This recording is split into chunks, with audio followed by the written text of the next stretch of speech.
ಹಾವೇರಿ ಜಿಲ್ಲೆ ಹಾವೇರಿ ತಾಲೂಕು ಹೊಸರಿತ್ತಿ ಆಯುಷ್ಮಾನ್ ಆರೋಗ್ಯ ಮಂದಿರ ಆರೋಗ್ಯ ಇದೆ.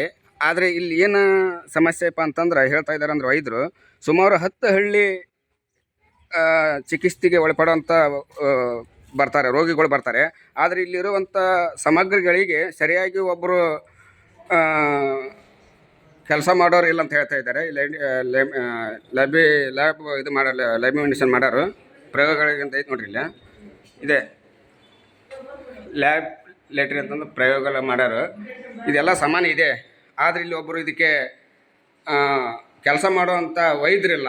ಹೀಗಾಗಿ ಹಂದಿನೂರಲ್ಲಿ ಐತಂತ, ಆದರೆ ಅಲ್ಲೇ ಸುಮಾರು ಹಳ್ಳಿ ಇಲ್ಲ. ಇಲ್ಲಿ ಹೊಸರಿತ್ತಿ ಗ್ರಾಮದಲ್ಲಿ 10 ಹಳ್ಳಿ ಇರುವಂಥ ಹೊಸರಿತ್ತಿಗೆ ರೋಗಿಗಳು ಬರ್ತಾರೆ. ಸುಮಾರು ಪ್ರತಿನಿತ್ಯ ಒಂದು 200 ರೋಗಿಗಳು ತೋರಿಸ್ಕೊಂಡು ಹೋಗ್ತಿದ್ದಾರೆ. ಆದರೆ ಇಲ್ಲಿವರೆಗೆ ಇದಕ್ಕೆ ಲ್ಯಾಬ್ ಮಿಷನ್ ಕೆಟ್ಟು ಹೋಗುತ್ತದೆ. ಇದಕ್ಕೆ ಆಪ್ರೇಟ್ ಮಾಡೋರು ನೇಮಕ ಮಾಡಿಲ್ಲ ಅಂತ ವೈದ್ಯರು ಹೇಳ್ತಾ ಇದ್ದಾರೆ. ಆದರೆ ಇಲ್ಲಿವರೆಗೆ ಎಚ್ಚೆತ್ತುಕೊಳ್ಳಲಾದ ಸಂಬಂಧಪಟ್ಟ ಅಧಿಕಾರಿಗಳು ಯಾಕೆ ಈ ಥರ ಗಮನ ಹರಿಸ್ತಾ ಇಲ್ಲ? ಹಾಗಾದರೆ ಏನು ನಡೀತಿದೆ ಅನ್ನೋದು ಜನಸಾಮಾನ್ಯರಿಗೆ ಗೊತ್ತಾಗಬೇಕು. ಹೀಗಾಗಿ ರೋಗಿಗಳಿಗೆ ಬೇಗನೆ ಅನುಕೂಲ ಆಗ್ಬೇಕಂತಂದು ನಾವು ಕೇಳ್ತಾ ಇದ್ದೇವೆ.